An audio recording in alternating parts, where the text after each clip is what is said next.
You are now listening to WSN, Wolf Sports Network, live from the University of West Georgia in Carrollton, now an Odyssey station.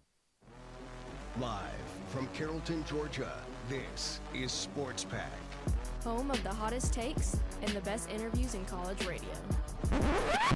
Hold on, wait a minute. We need a little more energy. This is Sports Pack. Yeah, there we go. Home of the hottest takes and debates. There is no way I'm going to sit here and roll with Jared Stidham and Aiden O'Connell. Richard. There's just no way. And the best interviews in college radio. This is five-time Olympic medalist Alana Myers-Taylor. This is Super Bowl champion quarterback Brad Johnson, and you're listening to Sports Pack on the Wolf Sports Network. You know what time it is. Wolf's Country. Let's ride. One. What is up, everybody, and welcome to another episode of Sports Pack. As always, I'm your host, Richard Reed, joined by John Howley, Jackson Schrader, and no, not Carly Pear today. Carly is out campaigning for the 2024 presidential election. She is running as an independent on behalf of Wolf Sports Network. Carly, we're cheering for you. November 5th, we will be out there at the polls voting for you. But in her place, we are joined by a wit. I didn't mean to say, I said a wit like it was a slur.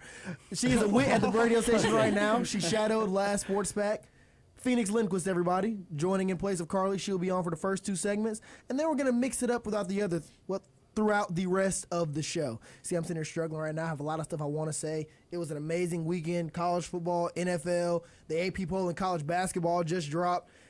But before we get into all that, dining dollars are available to use at the East Commons Pack Shack, TLC, Noonan Micro Mart, and at any Coca-Cola vending machine on campus. More information is located at UWG Dine_West on Instagram. I'm all over the place right now, but you know we got to get started with some West Georgia sports.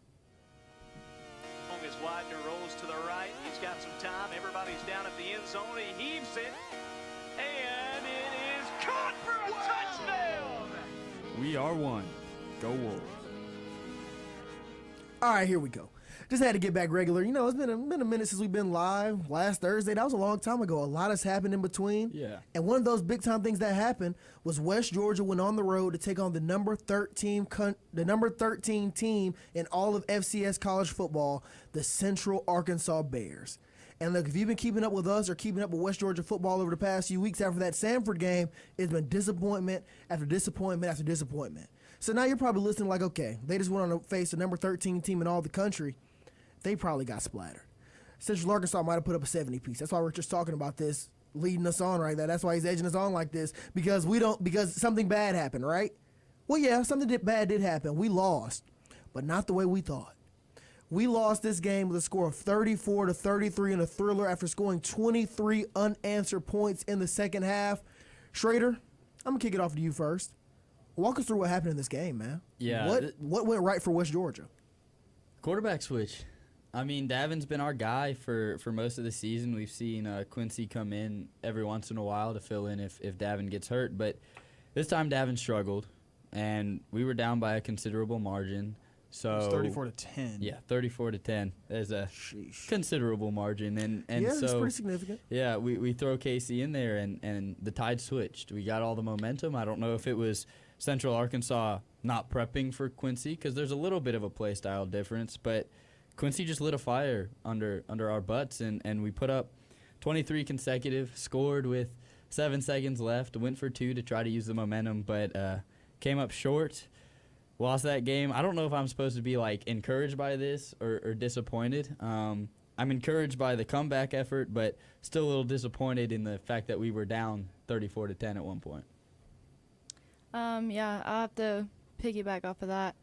I think losing 1 point to a number 13 team ranked, it shows like the fight we had, especially coming back in the fourth quarter and almost completing a full-on comeback after being down that much.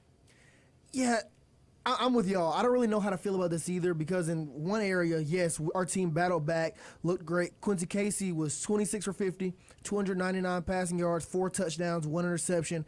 We had wide receivers have amazing days. Yeah. Carmelo English, our leading receiver for that game, with 9 catches for 143 yards. But Dylan Gary also had 12 catches for 136 yards and 3 touchdowns that balled game. out. Stat line. They went crazy. So when you look at what happened, you look at what I can't help but think about what could have been the rest of the season. Yeah. Because week in and week out, we watch these games, and it's not that this team sucks. It's just that this team hasn't been executing at a high level. So we see what happened. We make the quarterback switch, and the offense all of a sudden just clicks immediately. I'm not going to sit here and blame Davin Widener for our team's struggles this entire season because it's beyond him. The defense has been very inconsistent. We've struggled with penalties, converting in the red zone. Kicking has been wishy-washy as well. But just watching that game, watching the second half against Central Arkansas, it just makes me sit back and think, man, we just did this against the number 13 team in the country. Lost by 1, and really lost that game by 1 because we decided to go for 2 instead of kicking the extra point at the end of the game that would have took it to overtime. It's just like, man, how could this season be right now? Could we be a 6-0 team right now if we make the right changes, make the right decisions? We're 1-5 right now, but it's obvious this team could be so much better. Well, this poses a question here. Do you start Quincy Casey next week? And if he does great next week, do you start him for the rest of the What season? kind of question Yes is and that? yes. There's no doubt. Okay, that's what I wanted to see. Yeah.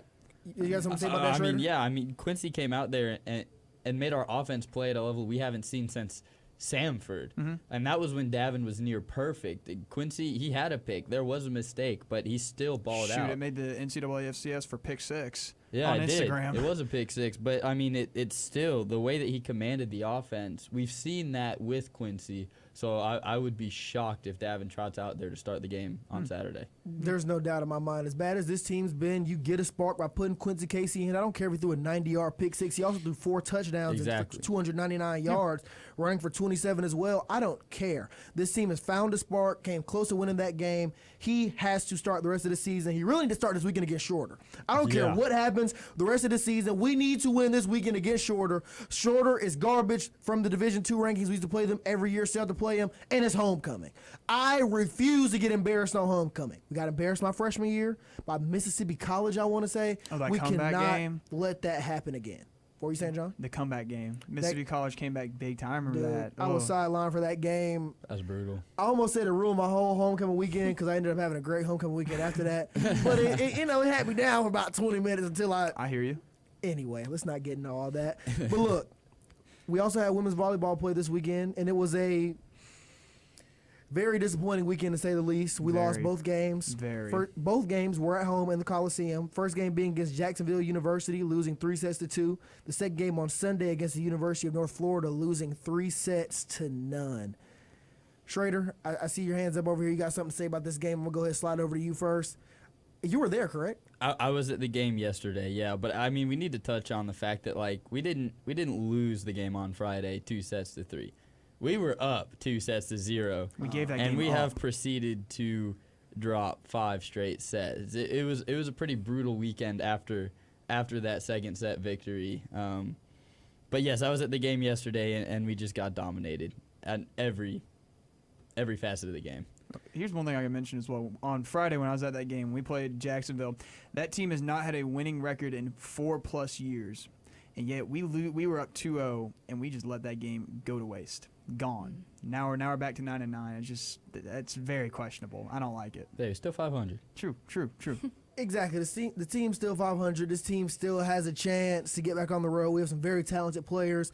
Wolf Sports Network's own, still part of Wolf Sports Network, Yeah. Zola Bresh. Yeah. Wolf Sports Network's own. She's a beast out there. Have a bunch of big-time players on that team. They just have to put it together because when they get it together, this team is a force to be reckoned with.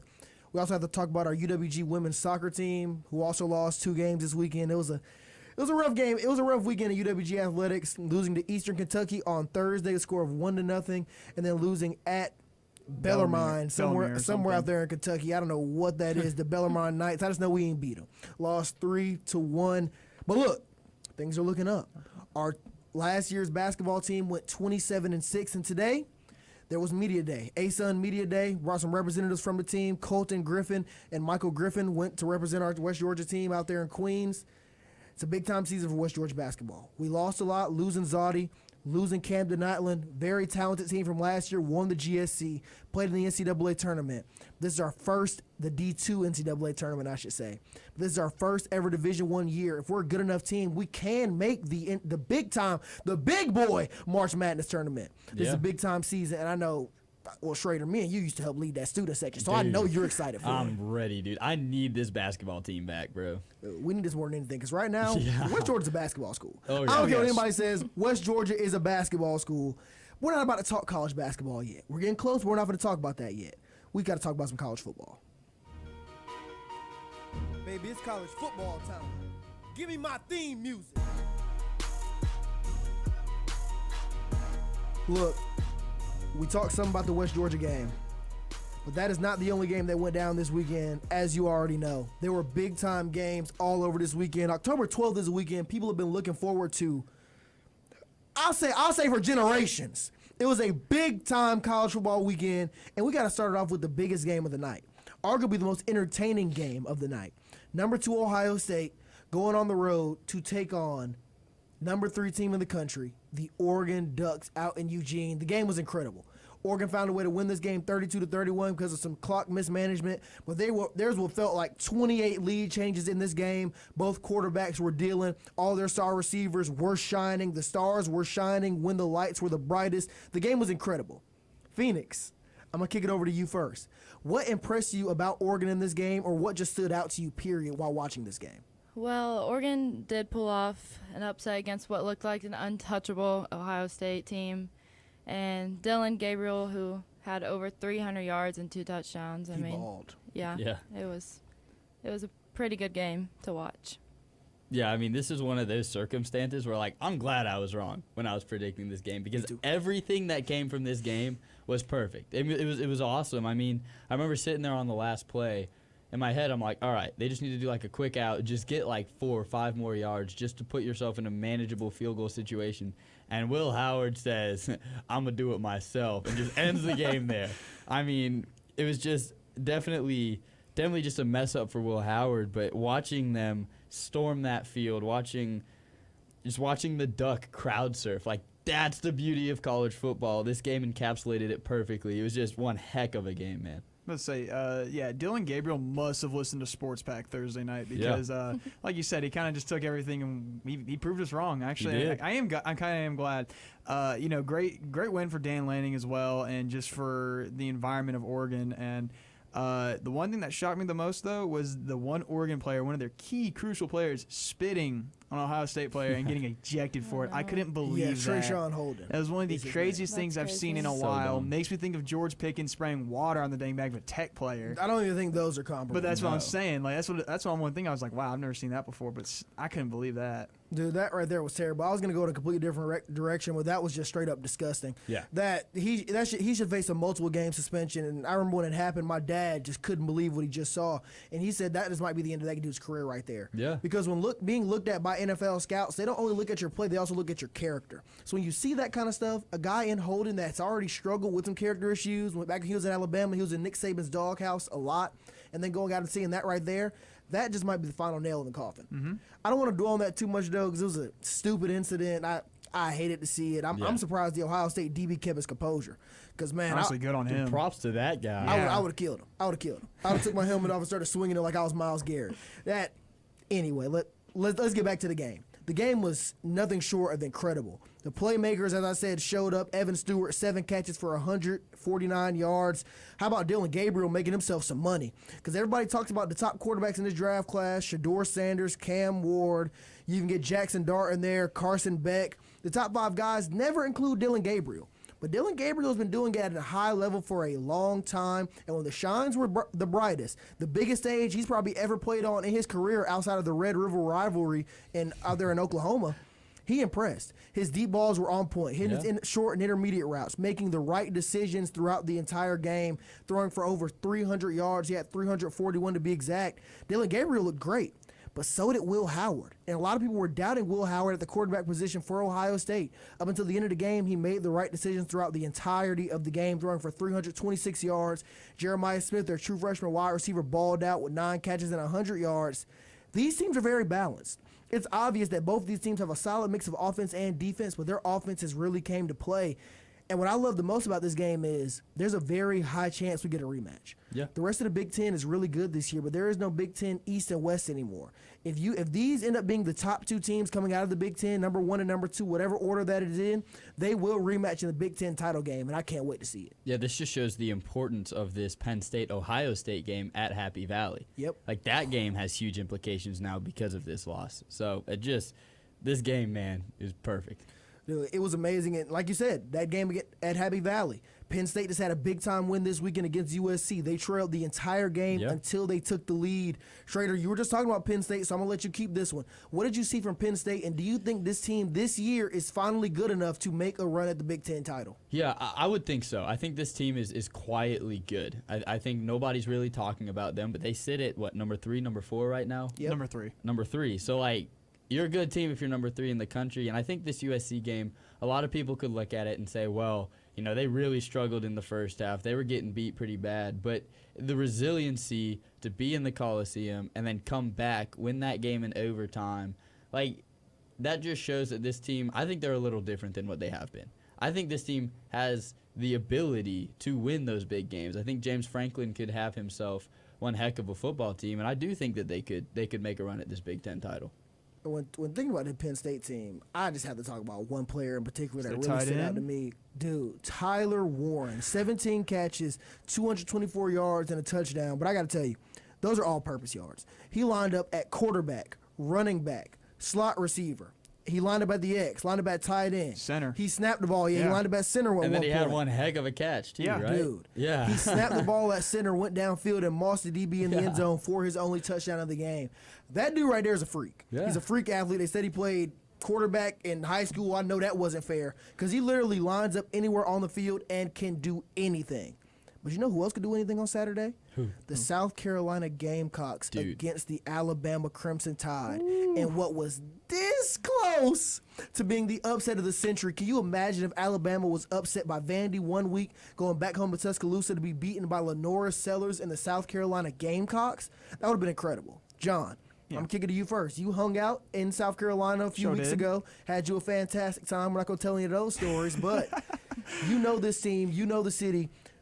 What happened in that game?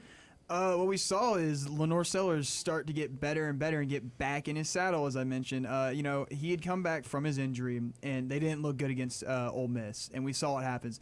But then you see a completely different game, and you just see you see iron sharpen iron that whole game, and really Lenore Sellers just dig in deep and drive down in that game. Really just came down to that final play. But you saw before that when they scored the touchdown and everything and recovered the onside kick, I mean, these guys are fighting nonstop. They're finding the open plays. They're making the right play calls.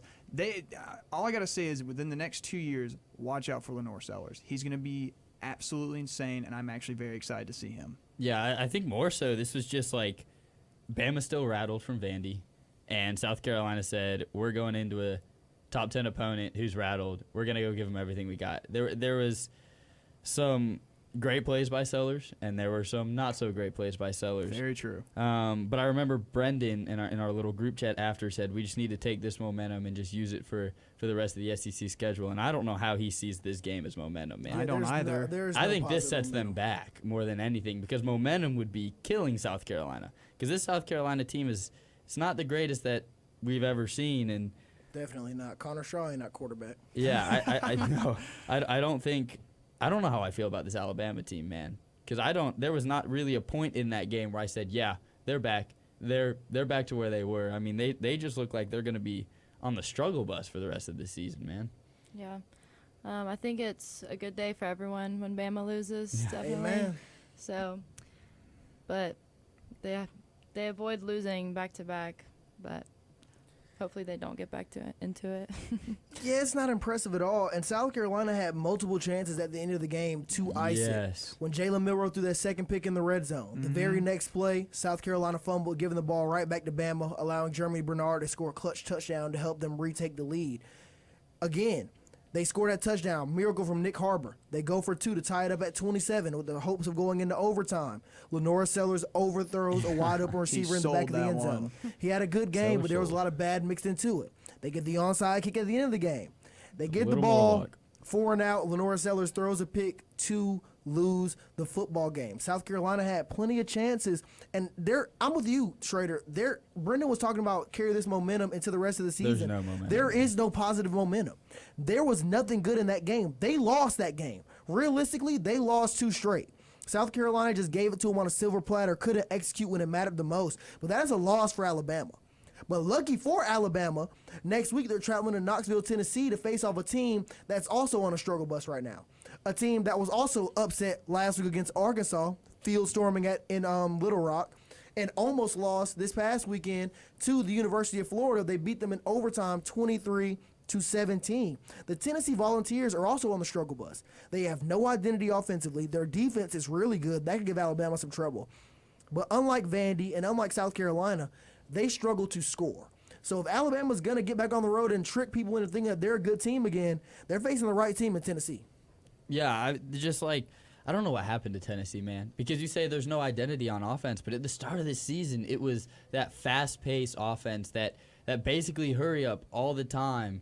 A defense's worst nightmare, and all of a sudden it seems like in that Arkansas game they just lost all the momentum that they built in those first few weeks. Yep. I mean, it's crazy. The defense isn't the same. I mean, the defense has kept them in these games for sure, but I think the only thing that really gives Tennessee a shot, I guess there's a few things, but Bama struggling is one of them, but it's probably a night game in Neyland. I think it's a night game. I'm not quite sure. I hope so. It's in Neyland, so Alabama better be ready, because I remember the last time Bama was in Neyland, and it was one of the greatest games I've ever watched. Incredible. They lost their goalposts and everything. Yeah, it was a cinematic masterpiece. It's a 3:30 game in Neyland. 3:30 game. For the SEC, that's basically a night game. That's big. I think this is going to be a big test, but I don't know, man, because, like, Tennessee, they just all of the sudden sputtered out. Exactly. Both of these teams, Alabama and Tennessee, have been struggling. After the first, really, I wouldn't say the first half, but outside of the first quarter against Georgia, Alabama has been on a downward spiral. Georgia outscored them the rest of the game, and if it wasn't for 4 turnovers, would have won that game. Oh my gosh, don't even get me started. 4 turnovers. Oh my goodness. Yep. My stomach dropped when I said that, knowing we got to play Texas this week. We're going to talk about Thursday. I don't have time to think about that. Horns down all week, baby. Actually, horns down for life. What am I talking about? But anyway, I'm rambling. Alabama's been on a downward spiral since then. They lost to Vandy. Should have lost this game, South Carolina. Tennessee's been struggling as well. Outside of that Oklahoma game, they have not looked impressive at all. Their offense seems to have gotten worse and worse. Nico Iamaleava has been really struggling at quarterback. I don't know what to make of any of these teams. That's why I'm glad we don't have to pick this game today. Yeah. We can sit back comfortably, think on it, probably still be just as indecisive Thursday, but look, that's Thursday's problem. We'll cross that bridge when we come to it. Now, look, we're going to take a quick song break. Stay tuned, because when we go back, we're going to be playing Take It or Leave It and talking about this past NFL weekend. Hey, this is Andy Bunker from 92.9 The Game, and you're listening to the Wolf Sports Network.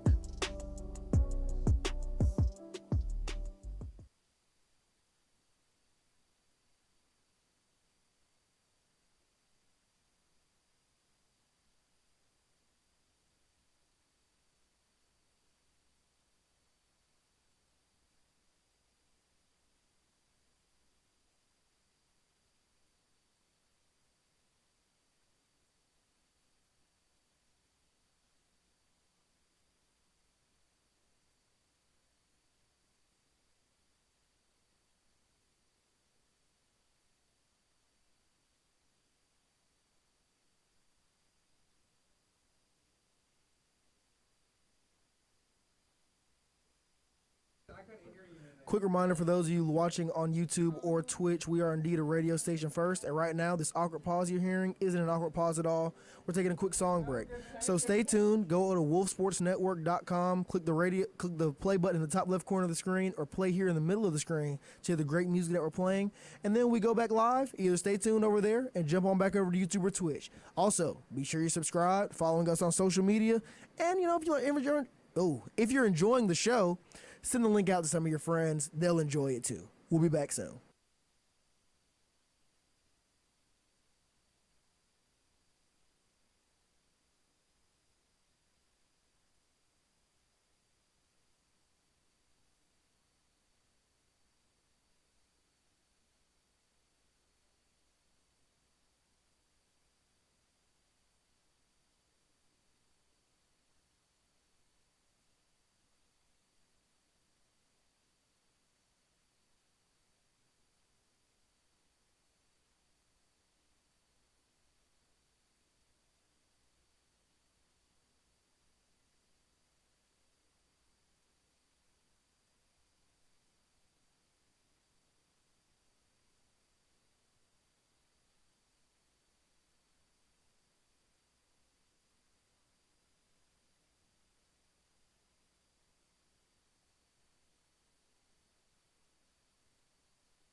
Fantasy football, fantasy football, fantasy football.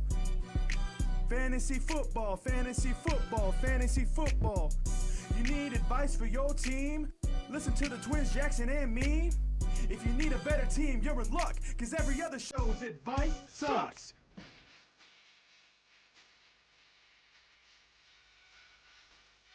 Sports out of pocket, sports out of pocket, sports out of pocket. Sports out of pocket, sports out of pocket, sports out of pocket. Every Wednesday at 5, only on Wolf Sports Network. Take it or leave it.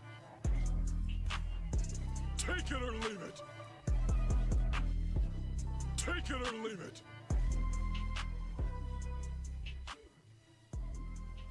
You know what that means, baby.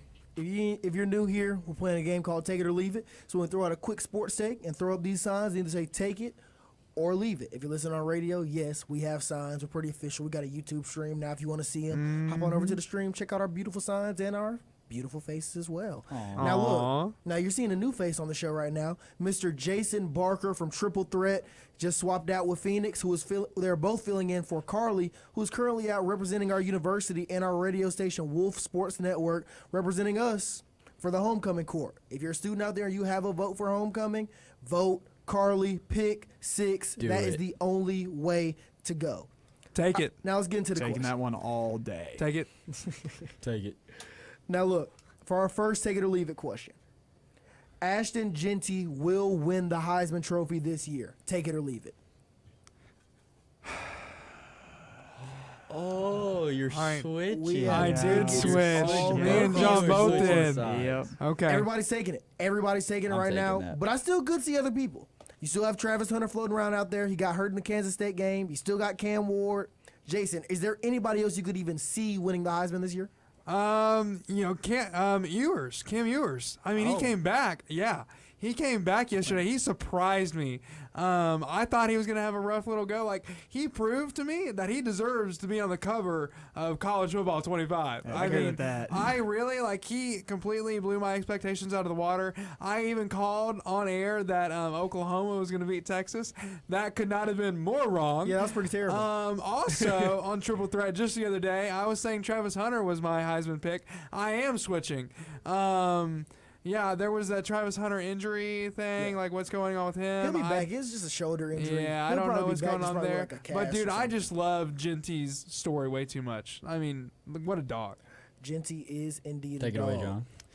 See, after what happened, Travis Hunter being injured, but I actually watched a lot of the Boise State game, and I just saw that man go absolutely crazy on the field. Yeah.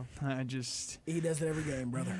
All it takes is for them to come on Sports Pack, and then all of a sudden Come on, they Sports agree Pack, with bro. me. I've been on the whole I year. was standing alone on this hill 3 days ago, whenever it Yeah, was. but what was I saying? Hey, Have you now ever seen a they're full. graphic where the impact player is both Travis Hunter for offense and defense? Because there's for one there's team? not many other people on that Colorado. I've never seen that before. I've never seen that before. So, And look, this is a crazy occasion. We have the It is. entire cast of Triple Threat on Sports It's pretty Track right fun. now. I love all it. 3 J's, John, Jason, and Jackson Schrader, all on Sports Pack right now. This is pretty cool. basically- This is what a sight to see. Sports Pack X Triple Threat. I love to see it. Now look, let's move on to the next question.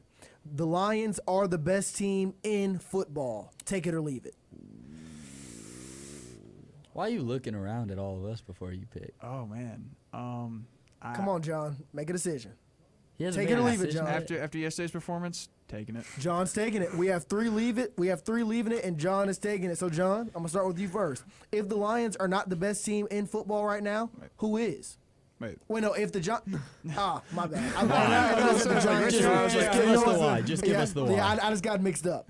So No. why am I taking the Lions? Yeah. Why are you taking the Lions? Obviously, we saw it yesterday. They played, at Dallas. It was Jerry Jones's birthday, and yet it was their Dallas' biggest home loss ever since Jerry Jones bought the team. And you win by almost 40 points, and you incorporate flea flakers, Penei Sewell almost getting a touchdown. You're flying around. You're having fun. Heck, the offense is firing on cylinders now, but the crucial thing is you lose Aiden Hutchinson, which is very, very tough. big. It's a huge loss for the Lions. I know they can only have bodies to replace him. You can't replace his physicality. You can't replace what he is, but I still think they're the best team right now. And for those of you that don't know, the Lions beat the Dallas Cowboys on the road in Dallas, 47-9. It was a spectacle. It was beautiful to me, but Cowboys fans have sold all their stock on this season, and the Lions do look like one of the best teams in football. I say one of the best because I'm leaving that take. I think the Lions are right up there in the top 3 when it comes down to it. But I'm behind the Baltimore Ravens, baby. I think the Baltimore. Oh yeah, Schrader. I know you're on the same page. Yep. I believe the Baltimore Ravens are the best team in football 100%. right now. You still have Lamar Jackson playing at an MVP level. Yep. You can argue that he's playing better than he played last year. Then you add Derrick Henry to that equation, a man that is leading the league in every major rushing stat, yards, touchdown, attempts. This Ravens team is legit. Now, the defense isn't as good as it's been the past few years, but this Ravens team, in my so humble opinion, and as Schrader's too, because great minds think alike, is the best team in the NFL right now. I would say the Texans are better than the Ravens, and they're not even who I think is the number 1 team in the NFL. You would say the Somebody just looked at the records. There's no way. No, listen, I did that to jog my mind. Here's what I did. Okay? Elaborate, Here's what I please. think. The Texans, what you just did is named off all the offensive categories for the Ravens. Which offense are you more scared of right now? Are you more scared of the Ravens defense, or are you more scared of a Texans offense who has every wide receiver known to man and Joe Mixon, who cannot be underrated? I'm picking Joe Mixon over Derrick Henry this season. What? You must be crazy. Joe Mixon and Jason, over I'm Derrick so Henry? glad you're here because you asked me silly, what brother. offense am I more scared of, the Ravens offense or the Texans And you're offense? gonna say the Ravens I'm more scared of the offense. Ravens offense. 100%. Well, the Texans offense, yes, they have all these weapons, but you can just drop back and contain and prevent coverage and try to contain that team like the Buffalo Bills just did last week. Last week when they played, they contained that offense. When you have the Ravens, there is nothing you can do about that rushing attack. You don't know whether to go all in on stopping Derrick Henry, and once you go all in on stopping him, QB keeper with Lamar, he rolls out. You try to contain that as well. Now you have guys like Zay Flowers, Mark Andrews, and Isaiah Likely wide open down the field. You can say There's the nothing same you can exact do. thing. You can say the same exact thing for the Texans offense. All those What? receivers they have. You can say the same exact thing. What? You're scared of C.J. Stroud as a rushing threat? Yes. Child, please. Well, not as much. What are we talking about? Not as much As Lamar not Jackson. As much as Lamar exactly. Jackson. That's what makes the But- Ravens offense so much more deadly. He's such a silly goose. Okay, they got Zay Flowers receiving, and they got Mark. What they're gonna transition between Mark Andrews and Isaiah Likely And the offense has decide been who they're gonna unstoppable. like that week. Their offensive line is great. So is the Texans offense. No, it's been stoppable. The Buffalo Bills just did it a week ago, holding them to only 20 points. Without Joe Mixon playing. And the Baltimore Without Ravens. Joe Mixon playing. You act But like Joe Mixon is as big of a difference maker as He Derrick is a Henry. difference No, maker. he's not. He is the What running about back Joe one on Mixon that stands out team. like Derrick Henry? Derrick Henry is probably the best running back in all of football right now. The Joe You Mixon can argue, hate is You crazy. can argue 10 guys over Joe Joe Mixon's washed, in my opinion. No, compared I to mean, Derrick I wouldn't say Henry. Joe Mixon's Compared washed. to Derrick Henry. He's a Compared to Derrick good Henry. running back. Compared But to there Derrick is Henry. no Joe Mixon and Derrick Henry are in the same world as players. All right. There is nothing that Joe Mixon does better than Derrick Henry. All right, whenever Derrick Henry gets injured in 2 weeks, then we can. What does that have to do with the to argument? prove the point. Joe Mixon was just injured for 2 weeks. Exactly. What are we talking That was about? a dumb thing to say. Joe Mixon was just injured. And exactly, we saw that offense struggle more without him. Whenever they don't have Derrick Henry, we're going to see the exact same thing happen with the Ravens offense. I think you're forgetting And the then we core can- argument. And then we can make this. The then we argument can make is this what discussion. team, you asked me, what team's I know. offense Yeah, am I yeah. more scared of I love right this. now? Not I in 2 love weeks this, when bro. Derrick Henry maybe gets injured. You asked me, what offense am I more afraid of right now in this very moment? Dude, Richard and has I am the more, forehead veins And I am popping. more scared of the Baltimore Ravens offense Okay. that has had Lamar Jackson and Derrick Henry both rushing over 100 yards weekly on top of Lamar Jackson throwing for over 300 yards the past 2 weeks. Okay. That's the offense I'm more scared You're of. right. That was the discussion. Now yes. we're out of time and take it or leave it. Let's hop on over to NFL talk. In the NFL, only one thing matters: chasing a dynasty. Now I didn't know we was doing a hot take debate segment today, but I'm all for so it. funny. I love it. I am absolutely loving it. But let's pivot right now. Jason, I love the energy. Give me a fist bump, man. Let's I go. enjoy that. That was a lot of fun. Let's We've been go. missing that this year. Now look. We talked about the Detroit Lions, whether or not they were the best team in all of football or not. And we believe that they might be the best team in all of football, or you can argue that they are the best team in all of football because of how they just went in and splattered the Dallas Cowboys. Girls. So we're not the Dallas, whatever you want to Comedic call them, genius. they were killed. Now, Jackson, I'm Yes, going to sir. kick it over to you first. 2 questions. 1, what is wrong with the Dallas Cowboys this season, and can it be fixed? I don't know. I feel like a lot of what's wrong is it's just the locker room seems like a big problem. I feel like on a weekly basis we see CeeDee Lamb mad at Dak Prescott. Somebody's mad at somebody else. The fans don't like Mike McCarthy with how he's handling the Brandon Cooks injury, how he doesn't want to go get a new receiver. Jerry Jones is the owner of this team. That might be a big problem. That's crazy. Yeah, that's definitely a problem. I don't know how much of this can really be fixed because we're seeing stuff like this every season. And the big issue is they're 0-3 at home. They walked into this season with like 16 or 17 straight home wins. It was like the pride of that fan base. And now they're sitting at 0-3 at home. I love to see it because I hate the Cowboys like smart people do. And just I don't know, man. I don't know how this is going to be fixed. I feel like this might be rock bottom for the Cowboys right now if this is the worst. Jason? It's crazy that their offense is what we're questioning. Yeah. And in fact, well, I knew that their defense was going to struggle this week. They just lost. I mean, not this week. This season. Everybody has high expectations, but who was their defensive coordinator? They had Dan Quinn, one of the greatest defensive minds in the sport. Yeah. So that's been a big problem. And it's so funny seeing the paychecks they gave to both CeeDee Lamb and Dak Prescott. Dude. And we see that that's just turmoil. Like, I mean, it's just, they can't put it together. Yeah, exactly. So I think those, I mean, just all around, offense, defense, no Dan Quinn, all together. It's just, they're struggling. The rushing leader for Dallas had 25 yards. That's crazy. I just need to say that. Are you talking about West Georgia football? Are you sure? Yeah, right. No, Yeah. this is for the Cowgirls, man. 25 yards. No, it's that's the crazy thing. It wasn't Ezekiel Elliott. Leading rusher for the Dallas Cowboys had 25 rushing yards in 2024. John? See, I think it's a little bit with head coach Mike McCarthy. I don't know. I've never liked him in the position once he took over in Dallas because it's never sat well with me. And then obviously you overpay a very washed quarterback, in my opinion, who has not done well since he was young, practically since he was drafted. And then you just bring a lot of toxicity into the team, and people are holding out. I just think you have so many other pieces in there just from a locker room mentality, like you mentioned. It's really just something hard. You got to fix it. You got to take care of, if it might be one person, you got to take care of it. But let's say it's Dak Prescott. You paid him over $240 million. That puts you in another hole right there. So it's going to be such a hard thing for the Cowboys to fix this year. You know what Jerry Jones said in the offseason? What did he say? Baby, we going all in. We got close last year, disappointing loss, but we are going all in. Lies. That's the story of every year. I think he's tanking. Like that must have been. He must have been saying we're going all in for Travis Hunter, all in for Shador Sanders. That must have been what that was. He just didn't want to tell us. He just didn't want to spoil the surprise because this team is terrible. There is nothing impressive about this Dallas Cowboys team. Yeah, CeeDee Lamb's still a good football player, but he can't play 1v11 out there, and he's also obvious like.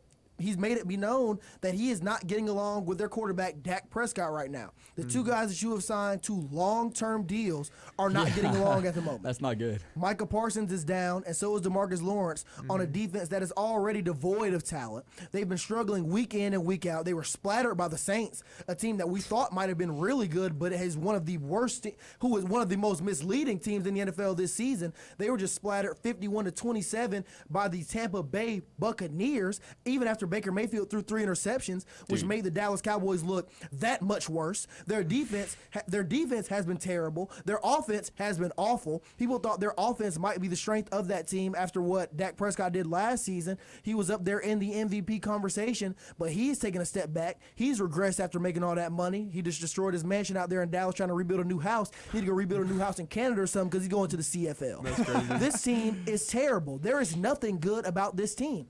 And originally it was, okay, Philadelphia Eagles and Dallas Cowboys, those are the alpha dogs in the NFC East. It's going to come down to them. Whoever wins their last matchup is going to determine that. Well, neither of these teams look very impressive. The Dallas Cowboys look terrible. What did Shannon Sharp? Not Shannon Sharp. What did Stephen A. say this morning? Take the D out of Dallas Cowboys. They're the Alice Cowboys. There is no D in Dallas. They can't play defense down there. It's ridiculous. They're Spade. They're Lord Varys, Game of Thrones. If you know, you know. It is ridiculous. There is no D in Dallas. Well, let's pivot to the other team in the NFC East that I just mentioned, the Philadelphia Eagles. Yes, they just won yesterday against the Cleveland Browns. Correct me if I'm wrong. The final score was what, 20-16? Yes, 2016. It was a snooze fest. It was a slugfest because the Cleveland Browns suck too. I'm not going to sit here and sugarcoat and say they're struggling, they're this, they're that. The Cleveland Browns suck. Led by Deshaun Watson, who also sucks. Their team is terrible. Their defense, yes, is good. I feel bad for Myles Garrett. He thought he was going to get the Aaron Donald treatment, stayed with the Rams when they were down. All of a sudden, they spiked up and won a Super Bowl. It ain't finna happen in Cleveland no time soon. They are in salary cap, for lack of a better term, salary cap hell after drafting after trading for Deshaun Watson and paying him $1 billion to be their starting quarterback, and he's been terrible. I saw a stat recently that said they are 0 for 26 on their last 26 third downs. What? That team is awful. But the Philadelphia Eagles didn't look the greatest either. They looked impressive with A.J. Brown coming back. Their passing game showed some life. They couldn't get the run game going, but I won't really fault them. I'm going to say that that's just the Cleveland Browns defense being a very good defense. But when we look at the NFC East as a whole, Nick Sirianni is now bald, having some sort of midlife. That was wild, He's having some sort of midlife so crisis. Wild. So we look at the NFC East. If one of you says the Dallas Cowboys, I'm putting my mic down, slapping you, and going home. Who is the team to beat in this conference? Is it the Washington Commanders, or is it still the Philadelphia Eagles that are getting healthier and healthier by the week? It's the commies.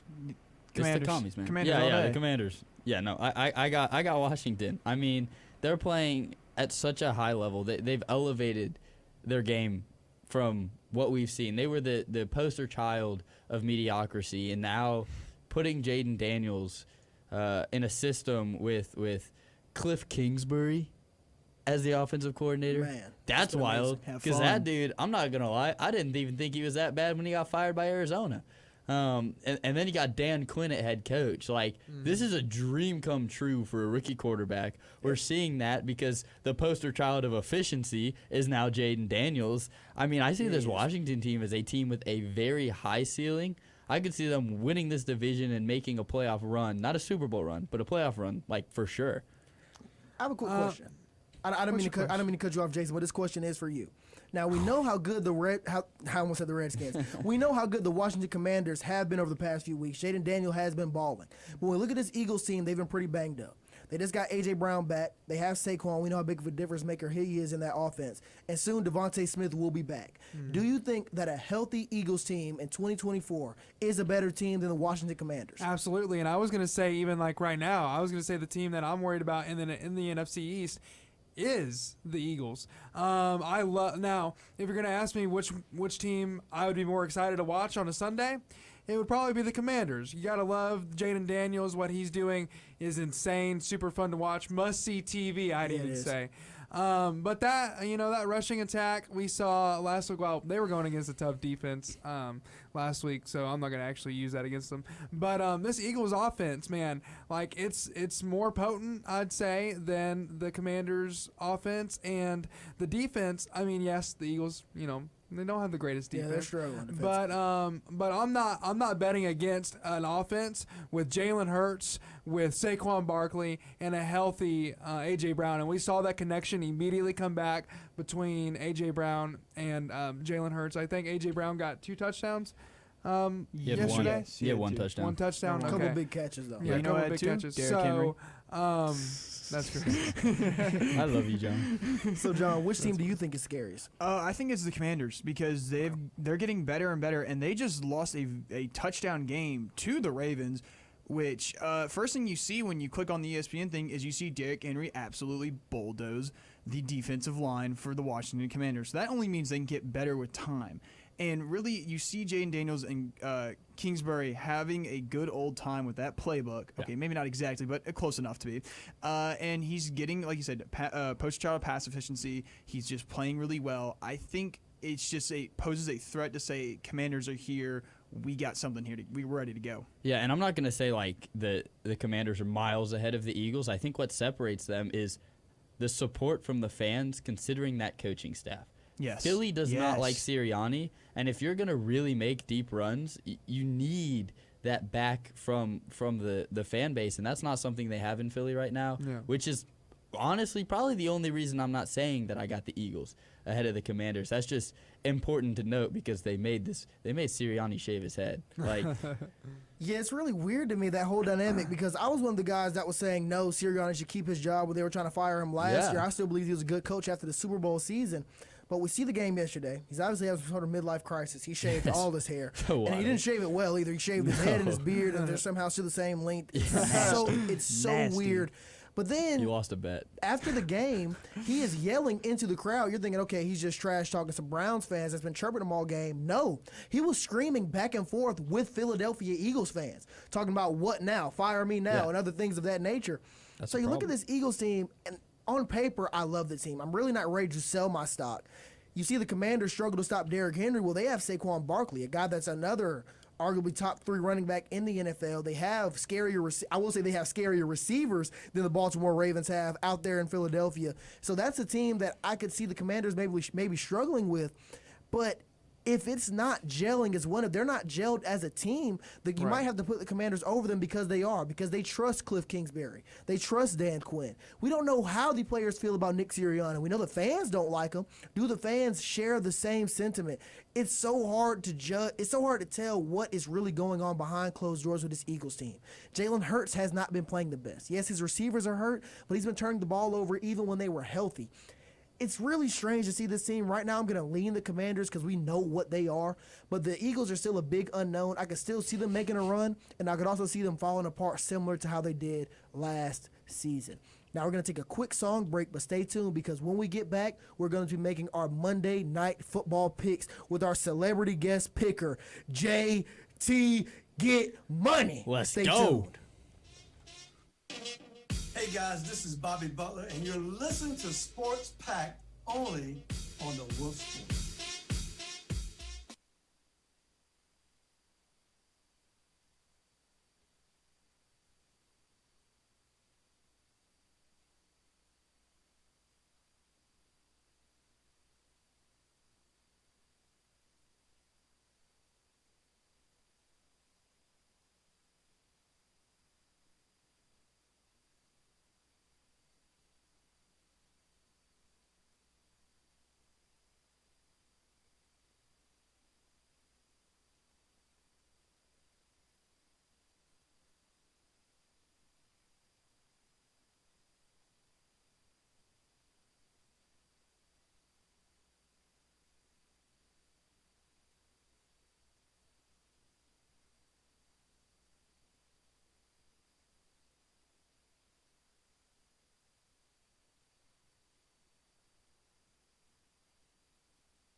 because this isn't It's not the the end. No, it's not the end at all. It's just the beginning.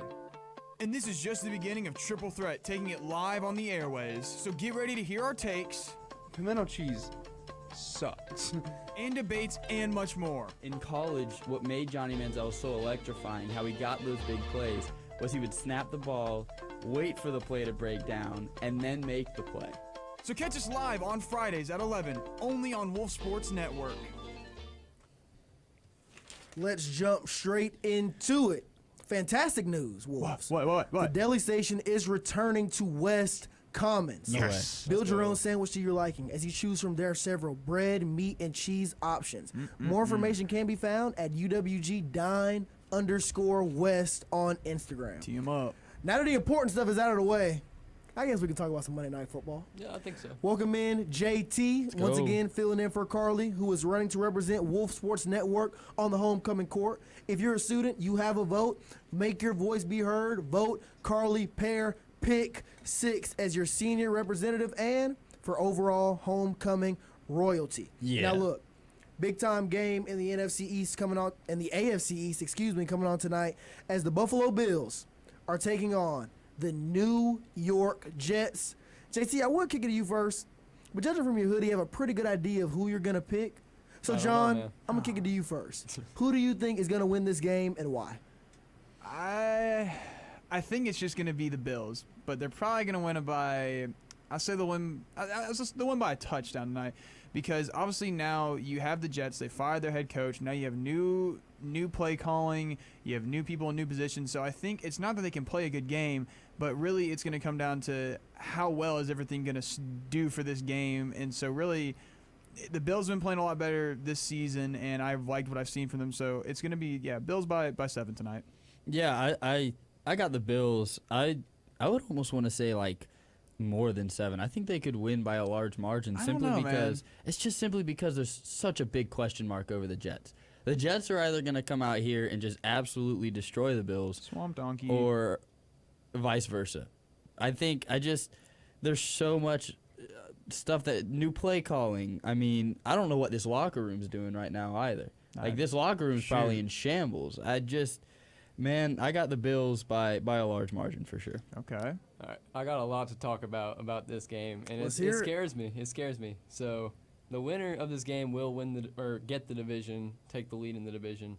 Bills coming off of 2 tough losses. We got smacked against the Ravens, and awful play calling at the end of the game against the Texans. But it also scares me that the Jets fired their head coach, and usually when teams fire their head coach, they come back with a vengeance, and they're trying to prove something. Bills have a great pass rush, have had all season, and Rodgers is not mobile at all. He's been getting hit too many times this season already.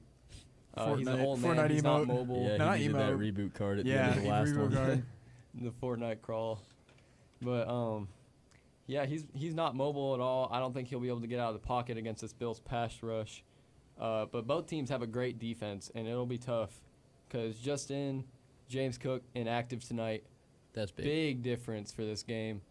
We called up Frank Gore Jr. from the practice squad. We'll see if he gets some touches tonight. And the Bills receivers is a big problem for me right now. Last game, Josh Allen went 9 for 30 passing, about 30% completion percentage, and mainly because the Bills receivers were dropping easy passes. It'll be a defensive battle, but if the Bills receivers can catch some passes and we can get a good passing game going, the Bills should win this. But it will be close. It's definitely going to be a close game, and it's really a game I've been back and forth on all day for a lot of the reasons you just listed. The Bills have had a very strong pass rush all season. The Jets' offensive line has been struggling. Aaron Rodgers is not as mobile as he has been the past few years, largely because of his age, but also largely because of the Achilles injury that he's coming off of. And then you have the Jets receiving core that has shown flashes of what they can be. Garrett Wilson last week had a good statistical game, finally got over that 100-yard mark, but they still looked out of sync. Mike Williams still doesn't look like his chemistry with Aaron Rodgers has developed, and the run game has struggled. Yeah, they faced a very strong defense in the Minnesota Vikings, probably the best defense in all of football, but they still didn't look good. But then you have the Bills team as well. They still aren't clicking at receiver. Like you said a second ago, JT, Josh Allen threw 9 for 30 last game. It was terrible. he didn't look the greatest, but also the receiving core looked rough, and they still don't have Devontae Adams, so they don't have that solution yet. They're not going to get that. Devontae. Is that fix all? That's like putting Flex Seal on a boat. That would fix this team. Dude. Devontae Adams is the equivalent of Flex Seal, but he wouldn't fix the New York Jets if he was there because they have a whole lot more problems. The defense has been balling. I think the problem is mainly ownership because they fired Robert Saleh, and I do not think that was the right move. So because that wasn't the right move, I think this team is really going to come out here and try to prove that they are a good team and that they would have been a really good team with Robert Saleh still at the helm. All the defensive players are saying they are playing for him, and I think this defense is overall can be better than that Houston Texans defense. Their pass rush isn't as great. I think their secondary is better, and we saw what the Texans defense was able to do to this Bills team. And I think that Jets defense is going to be what plays a large part into giving them the win today. Is going to get some crucial stops when they have to, and I feel like if there's going to be a time for this offense to turn it on and for Aaron Rodgers to look like the Aaron Rodgers a couple years ago, this has to be it.